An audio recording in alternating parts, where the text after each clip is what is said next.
여러분 혹시 정진홍이란 분을 들어보셨습니까? 그분은 언론인, 또 대학 교수, 또 정부의 관리로 일을 했던 그런 분입니다. 근데 그가 강의하는 것, 그가 쓴 칼럼 혹은 신문사의 논설위원으로도 했는데요. 그 글로 강의로 인해서 많은 사람의 사랑을 받아왔습니다. 그분이 자기가 쓴 책에서 이렇게 얘기했어요. 제가 한 10년 동안 500명의 사람을 공부했다라고 고백합니다. 하루도 거르지 않고 사람 공부를 했답니다. 어떻게 했느냐? 사람 공부를 자기가 마주친 사람들의 삶 속에 아주 결정적인 순간을 내 자신의 순간으로 가져와서 자기도 고민하고 하면서 그 사람에 대한 공부를 했다는 겁니다. 그리고 그 사람 공부의 결과물로 내놓은 두 권의 책의 이름이 정진홍의 사람 공부 1권 2권이에요. 정진홍 씨 이야기로는 사람 공부하는 제일 첫 번째 방법은 남들 사는 것들을 잘 지켜보는 일이라는 거예요. 겸손한 마음으로 낮아져서 지켜보는데 그런 공부를 많이 한 필요가 없는 겁니다. 낮아진 마음으로 다른 사람들이 어떻게 사는가를 겸손하게 지켜보라고 권면합니다. 그 속에서 아주 굉장한 것들을 배울 수 있다는 거예요. 그 굉장한 걸 배워서 책을 썼어요. 오늘 본문도 우리 함께 읽은 하나님 말씀도 남 사는 것을 지켜볼 때 하나님께서 그 속에서 말씀하시는 것을 들은 사건을 소개하고 있습니다. 오늘 본문에는 책 제목도 그렇지만 예레미야서 아니에요. 예레미야서는 예레미야가 하나님께로부터 받은 말씀을 적은 겁니다. 예레미야는 유다 왕국의 근처 예루살렘에 살던 사람이에요. 당시 이스라엘의 왕국이 북왕국 이스라엘, 남왕국 유다로 나뉘어져 있었는데 남왕국이 우상 숭배 예배가 변질되고 도덕적인 타락으로 인해서 하나님의 징계가 임박했던 그런 시점에 있었습니다. 이 나라 백성들에게 약 40년 동안 하나님의 말씀, 하나님께 들은 말씀을 전하는 사명을 받은 사람이 예레미야 선지자예요. 역사적으로 보면 당시의 강대국이 아시리아였는데요. 아시리아가 점점 지고 바벨론이란 나라가 흥왕해져서 이 바벨론에게 아시리아가 멸망당한 그런 때이기도 합니다. 시기적으로 말하면 BC 627년서부터 BC 580년 정도까지 약 45년 전후로 오랜 시간 하나님의 말씀을 전했던 사람입니다. 오늘 본문에 보면 1절 2절에 하나님께서 예레미야에게 명령했어요. 저기 있는 토기장에 이 파로라고 그러죠. 토기를 만드는 이 토기장의 집으로 가거라. 거기에서 내가 너에게 나의 말을 선포하겠다고 그랬어요. 하나님께 자기 살던 곳이 아니라 하나님은 예레미야에게 다른 삶의 현장으로 내려가라고 이야기를 합니다. 그리고 그 현장을 교훈 삼아서 하나님께서 말씀하시겠다는 거예요. 예레미야 선지자가 토기를 만드는 그 현장에 가서 볼 때 하나님이 중요한 영적 진리를 가르쳐 주십니다. 그런데 특별히 2절의 말씀 가운데 보면 거기에서라는 단어가 있어요. 거기에서. 자기 집이 아니고 친구 집이 아니고 이 토기장이 그 집 거기에서라는 단어가 있습니다. 그 현장에 가서 관찰할 때, 관찰하고 지켜볼 때 하나님이 말씀하시겠다는 거예요. 여러분, 우리가 통과하는 삶의 현장이 괜히 있는 게 아닙니다. 여러분의 삶의 현장, 20년, 30년 살아온 삶의 현장이요, 그냥 있는 게 아닙니다. 지금 통과하고 있는 힘든 일, 지금 통과하고 있는 다양한 경험, 그게 괜히 있는 게 아닙니다. 다 뜻이 있어요. 내가 통과하는 것, 혹은 우리 교회, 선한목자 교회로 통과하는 그 삶의 여정을 통해서 하나님이 뭘 가르쳐 주시려고 하는데 그게 뭐냐 하는 겁니다. 그 속에서 영적인 진리를 보여주시고 가르치십니다. 하나님의 말씀을 듣고요, 3절 4절에 보면 선지자 예레미야가 토기장의 집으로 내려갔어요. 토기장이가 마침 이렇게 물레를 돌리면서 거기서 일을 하고 있었습니다. 토기장이가 이렇게 보니까 여러분도 다 많이 보셨겠지만 진흙으로 원하는 그릇을 이렇게 빚다가 잘 되지 않는 것 같았어요. 원하는 대로 잘 만들어지지 않으니까 위에서 손으로 꽉 눌러가지고 이렇게 쫙 쭈그러뜨렸어요. 무너뜨렸어요, 흙을. 그리고 그 흙에다 물을 발라서 다시 세우기 시작했습니다. 다른 그릇을 빚는 것을 보았어요. 마치 초등학교 아이들이 고무차를 갖다가 이렇게 막 하다가 안 되면 이렇게 막 손으로 주물러서 집을 만들다가 그 다음엔 자동차를 만들다가 혹은 뭐 사람을 만들다 그렇게 하는 것과 마찬가지인 그 장면을 하나님이 선지자 예레미야에게 보게 하셨어요. 그 다음에 그걸 보게 한 다음에 6절의 말씀을 줬습니다. 이스라엘 백성아, 내가 토기장에 왔지 너희를 다룰 수가 없겠느냐. 나 주의 말이다. 이스라엘 백성아, 진흙이 토기장의 손안에 있듯이 너희도 내 손안에 있다. 하나님이 거룩한 토기장이가 되셔서 이스라엘 백성들이 마치 손안에 있는 진흙같이 내 손안에 있다는 것을 말씀하셨습니다. 그러니까 하나님 원하시면 무엇이든지 하실 수 있다 그런 뜻이에요. 그렇지만 이스라엘의 역사를 보시면요, 하나님 무엇인지 하실 수 있지만 그 선택을 백성들이 하도록 맡깁니다. 여러분, 하나님이 여러분 삶을 어떻게든지 만드실 수 있어요. 그런데 그 삶의 선택을 여러분이 하도록 맡기세요. 그래서 하나님이 가나안 땅에 들어가기 전에 모세를 통해서 이스라엘 백성의 말씀을 전하자요. 그 내용이 신명기인데요. 신명기 30장 19절에 보면 나는 오늘 하늘과 땅을 증인으로 세우고 사망, 생명, 복, 저주를 당신들 앞에 내놓았습니다. 당신들과 당신들의 자손이 살려거든 생명을 선택하십시오. 사망과 생명이 있고 복과 저주가 있는데 살려면 생명을 선택하라. 이스라엘 백성에 놓여진 것 같이 사실 우리들에게도 길이 놓여 있습니다. 그 길을 선택하는데 그 길에 대한 선택의 책임도 우리들이 지도록 하나님이 말씀하고 계십니다. 근데 특별히 7절에서 10절까지 보면 하나님의 자비로운 mercy, 하나님의 공의, justice가 잘 나와 있어요. 그 삶을, 인생의 삶을 주관하신 내용이 나와 있는데요. 먼저 7절, 8절 한번 보세요.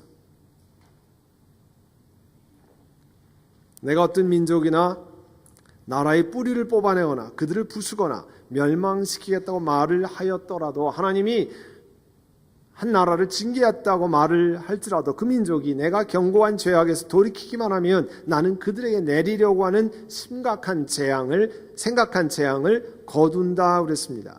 이스라엘 백성들이 가나안 땅에 입성했습니다. 그 지파에 따라 살 땅을 다 하나님이 분배해 주셨어요. 그런데 조금 지나지 않자 이스라엘 자손들이 어떻게 했냐면 하나님을 버리고 바알을 섬기기 시작했습니다. 우상이라고는 아세라를 섬기기 시작했어요. 하나님께서 보시기에 악한 일을 저질렀습니다.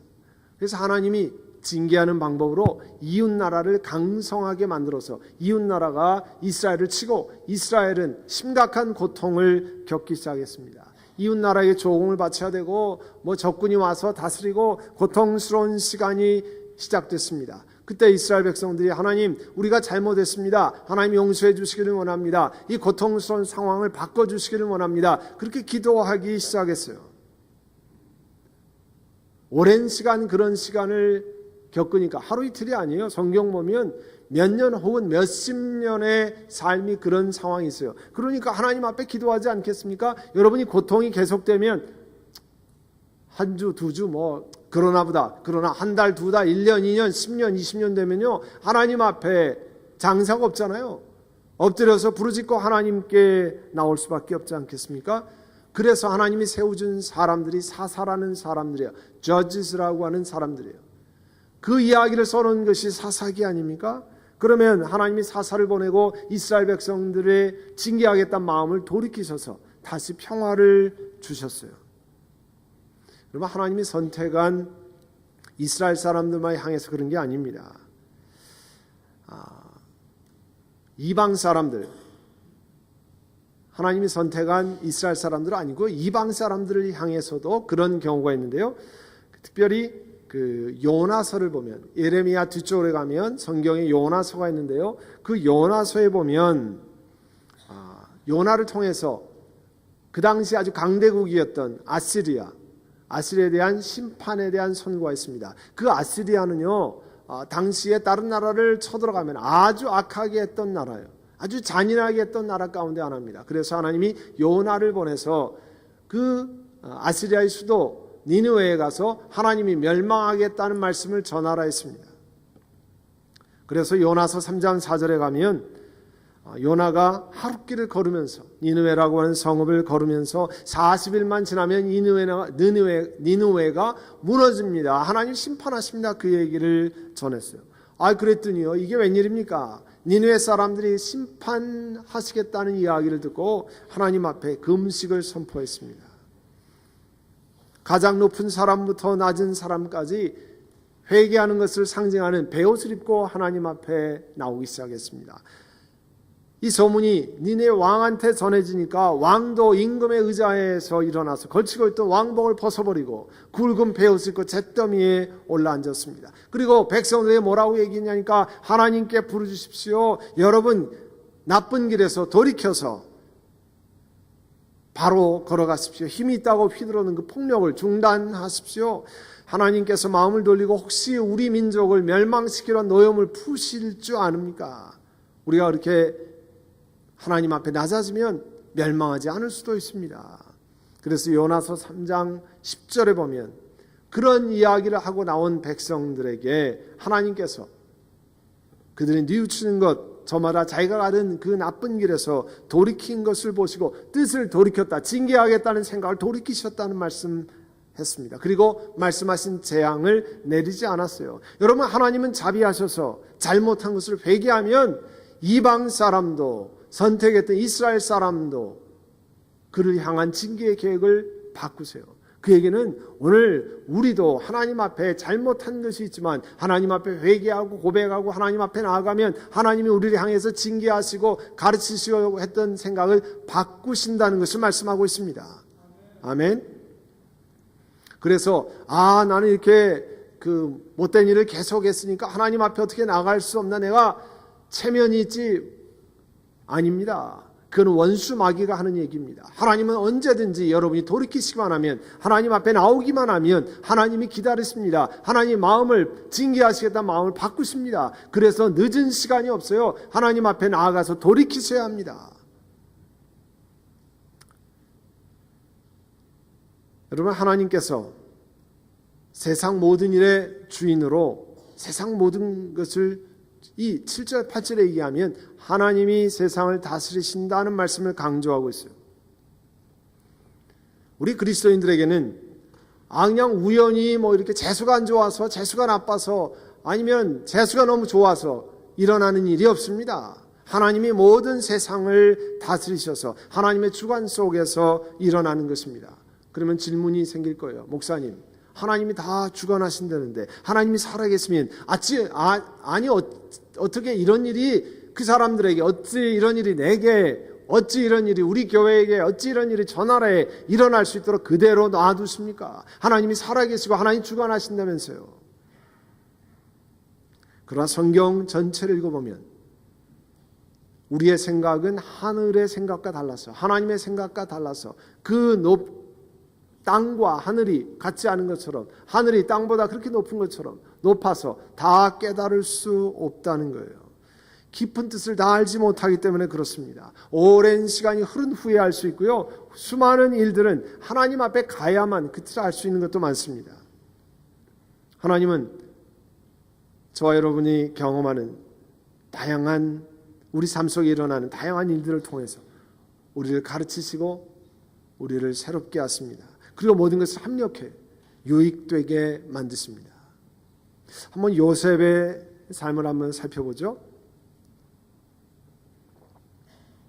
야곱의 11번째 아들, 벤자민이 태어나기 전에 가장 사랑받던 아들 요셉이 이제 나중에 형들 앞에 서는 장면이 나오지 않습니까?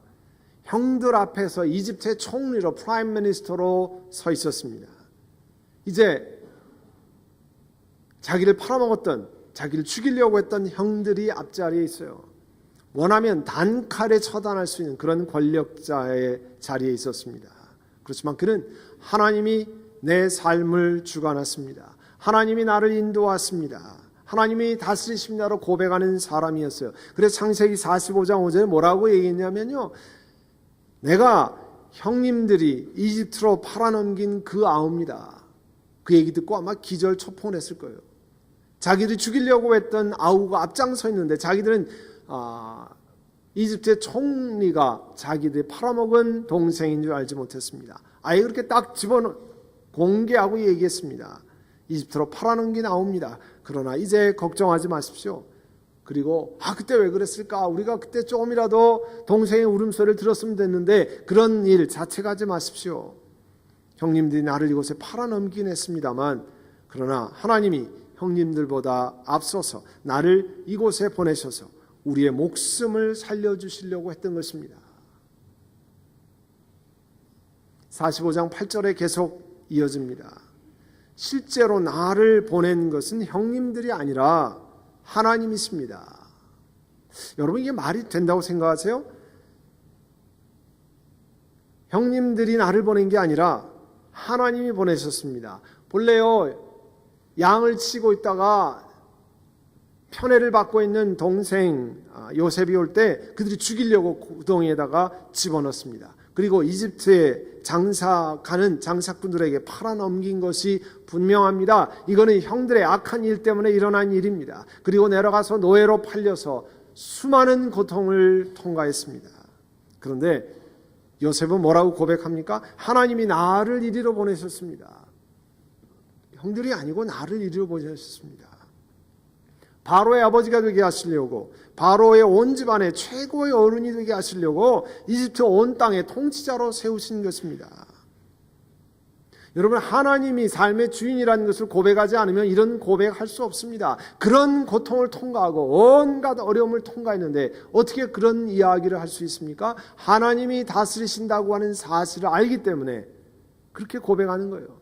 당신들이 날 팔아먹었지만 그러나 이리로 보내신 분은 하나님이십니다. 그런데 시간이 흘러서 야곱이 노새에서 하나님 앞으로 돌아가셨습니다. 형제들이 걱정이 됐어요. 그때는 아버지가 계시기 때문에 봐줄 텐데 지금은 아닐 거야. 이제 다 죽게 생겼어요. 그러니까 꾀를 내서 아버지가 돌아가시기 전에 우리를 잘 봐주려고 얘기했다. 그렇게 얘기했더니 그 말을 듣고 뭐라고 얘기했냐면 창세기 50장 20절에 형님들이 나를 해치려고 했습니다. 그건 아주 명확하게 얘기했어요. 형님들이 나를 해치려고 했습니다. 요셉도 알고 형들도 알았습니다. 하지만 하나님은 그것을 선하게 바꾸셔서 오늘과 같이 수많은 사람들의 생명을 구원하셨습니다. 여러분, 요셉이요 형들이 한 나쁜 일을 모르는 게 아닙니다. 그가 바보라서 모르는 게 아닙니다. 그가 몰랐던 것이 아니라 더 크신 섭리 가운데 세상을 주관하시는 하나님을 향한 믿음의 고백을 내렸던 것입니다. 엄청난 고난을 통과했지만 이 모든 것을 다스리시는 분이 하나님이신 것을 고백했어요. 그가 수많은 세월 동안 이렇게 질문하지 않았을까요? 하나님, 왜 형들이 동생인 나를 팔아먹었을까요? 왜 형들은 나를 죽이려고 구덩이 속에다가 집어넣었을까요? 하나님, 내가 최선을 다했는데 왜 내가 노예로 일을 해야 됩니까? 그리고 남들을 도우려고 했는데 왜 감옥살이를 해야 됩니까? 내가 감옥살이에서 이집트의 고관을 도왔는데 그 사람은 왜 다 까먹고 나를 여기서 빼내주지 않습니까? 계속 질문했을 거예요. 끊임없이 질문했을 거예요. 여러분도 인생에서 그런 질문을 하지 않습니까? 내가 하나님 앞에 충성하려고 하는데 왜 이런 일이 일어납니까? 내가 이렇게 하나님 앞에 선하게 살려고 하는데 이런 고생은 왜 일어납니까? 하나님, 왜입니까? 우리 교회는 왜 이런 일을 통과해야 됩니까? 하나님, 왜입니까? 우리 가정은 왜 이런 삶이 여정을 가야 됩니까? 질문이 있지 않겠습니까? 내가 언제까지 참아야 됩니까? 언제까지 기다려야 됩니까? 여러분 잘 아시는 이어령 씨가 인터뷰를 했는데요. 어느 교수가 이어령을 우리나라 역사에서 율곡 이희 선생님, 그 다음에 박제가 옛날 역사가에 나오는 박제가와 함께 한국의 3대 천재라 이렇게 꼽았는데요. 그렇게 질문했더니 무슨 소리입니까? 나는 그런 천재가 아닙니다. 대신에 내 삶을 그림으로 혹은 부호로 표시한다면 자기 삶은 무릎 느낌표라 표현할 수 있습니다. 그렇게 얘기했어요. 여러분, 무릎 느낌표는 조금 이따 제가 보여드리겠습니다만 물음표와 느낌표를 합성한 거예요. 1962년에 미국의 마틴 스펙터라는 사람이 고안한 부호입니다. 뭐라고 얘기했냐면 내 삶은 이어령 씨가 늘 물음표와 느낌표를 시계추처럼 오고 가는 삶이었습니다.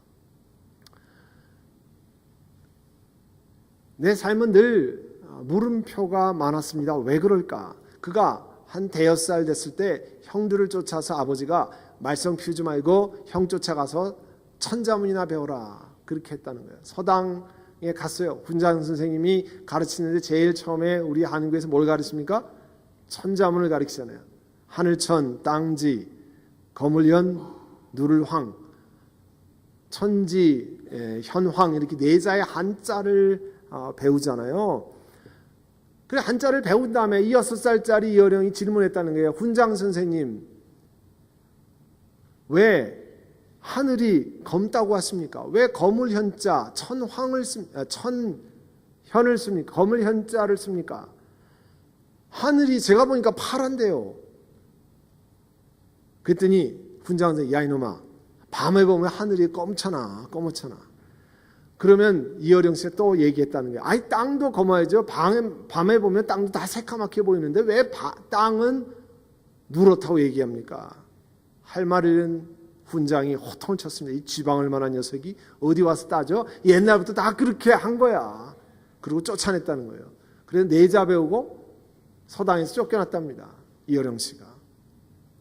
그때서부터 자기가 질문했다는 거예요. 왜 하늘을 검다 그럴까? 하늘은 파란데 하늘은 왜 검다 그럴까? 저도 옛날에 그 서예를 배우면서 처음에 한문 서예를 배웠는데 선생님이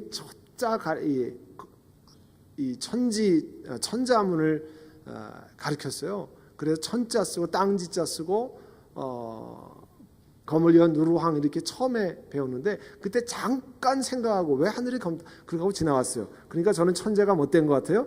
이 사람은 그때서부터 40년 동안 왜 검을까 그래서 한문 선생님하고 사람들만 학자들만 만나면 물었다는 거예요. 왜 천자문에서 하늘을 검다 그럽니까? 제가 40대 동양의 음양오행 사상에서 현자가 검은 게 두 가지가 있다는 것을 처음으로 알았다는 거예요. 검을 흑자 그리고 검을 현자가 있는데 이건 추상적인 검다 그런 뜻이라는 거예요. 이게 눈에 보이는 검은 것과 있고 추상적인 검은 현이 있는데 그래서 천자문에서는 그렇게 불렀다는 거예요. 자기가 그때 무릎을 치면서 깨달았다는 거예요. 느낌표. 그래서 자기 삶은 물음표와 느낌표를 같이 있는 삶이었다는 거예요. 40년을 질문했는데 40년 후에 느낌표가 그렇구나 깨달았다는 거예요.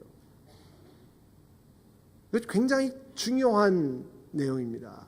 여러분 삶의 물음표는 절대 나쁜 게 아닙니다. 하나님 앞에 물으셔야 됩니다. 하나님 왜 이렇습니까? 하나님 왜 이런 길을 통과합니까? 하나님 왜 그렇게 됐습니까? 요셉이 수도 없이 물었지 않았겠어요? 하나님 내가 왜 이런 시간을 통과했습니까? 그런데 하나님이 깨닫게 하는 시간이 있다는 거야.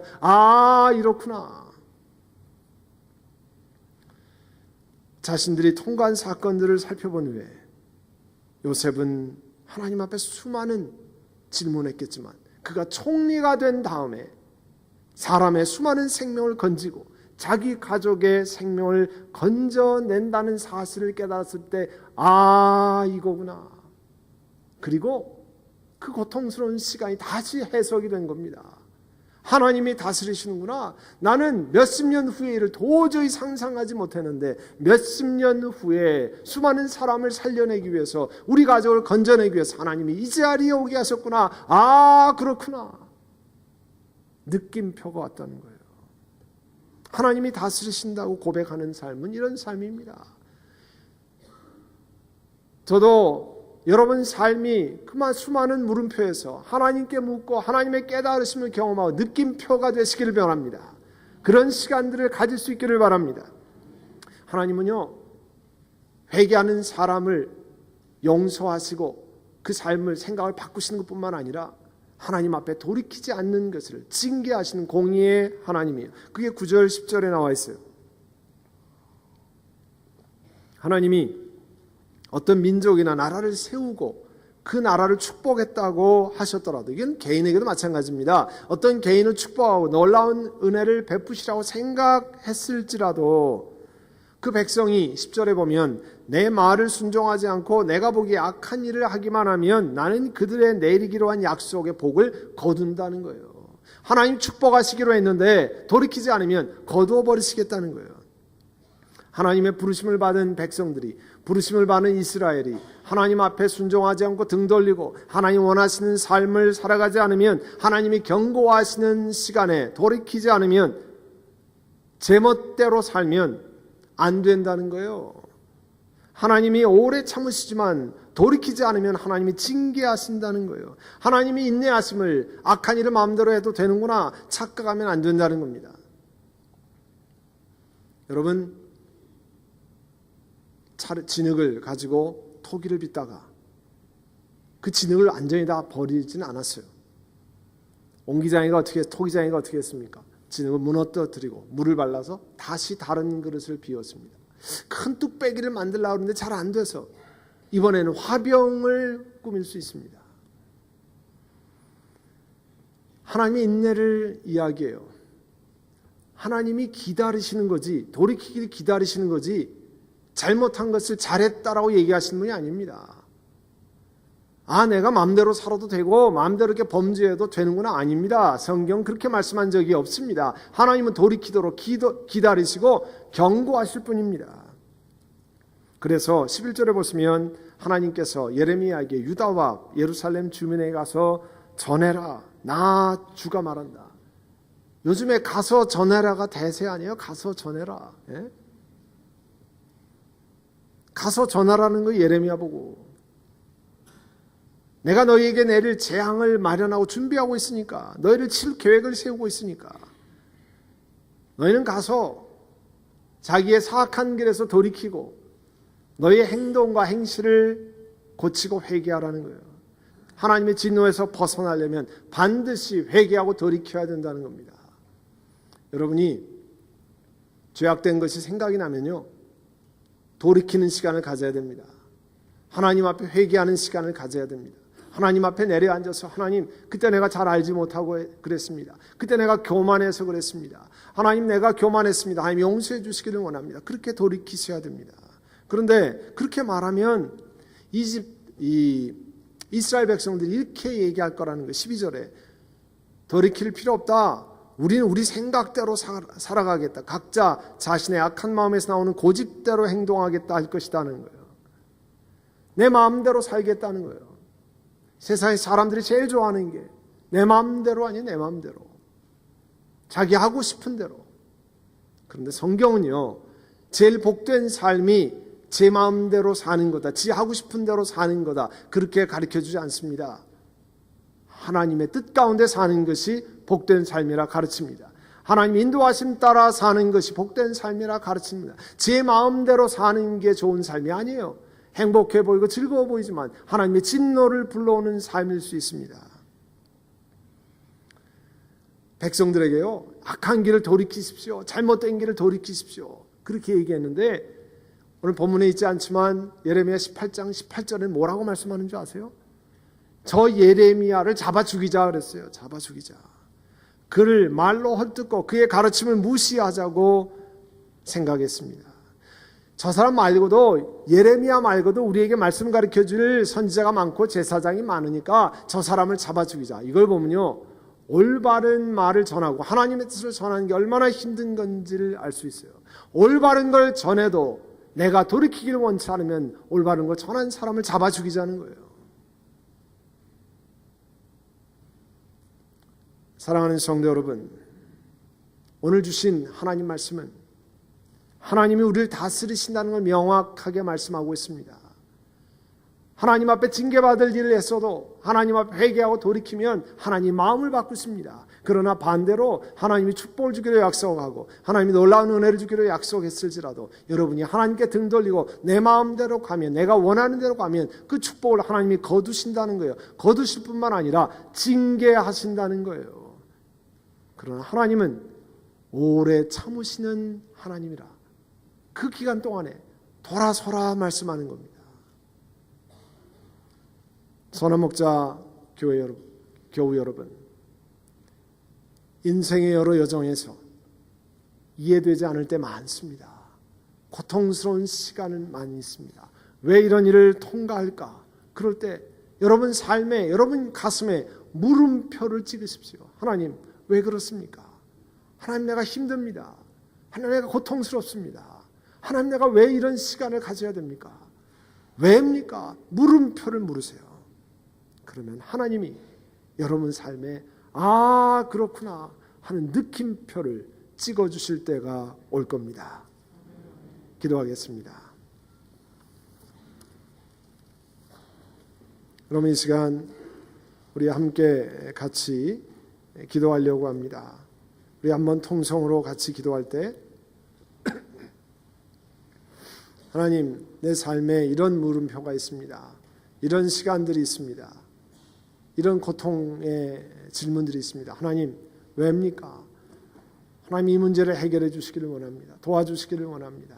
우리 시간에 묻고 하나님 앞에 간구하고 하나님 앞에 나가는 시간, 이 시간에 같이 통성으로 기도하겠습니다. 사랑하는 주님, 우리 인생에 여러 골짜기를 통과하고 힘든 시간들을 걸어갑니다. 그러나 하나님 앞에 묻고 하나님 우리를 다스리십니다. 하나님이 우리를 통치하십니다. 고백하고 시간이 걸리지만 기다리고 하나님을 찬양하고 포기하지 않고 뒤돌아서지 않으면 하나님께서 그 답을, 느낌표를 주실 때가 올 것을 믿습니다. 사랑하는 주님, 우리 한 분 한 분마다 하나님 앞에 아, 그렇습니다. 그런 귀한 시간을 경험하게 하여 주시옵소서. 영적인 눈을 뜨게 하시고 생명의 눈을 경험하게 하옵소서. 예수님의 이름으로 기도하옵나이다. 아멘.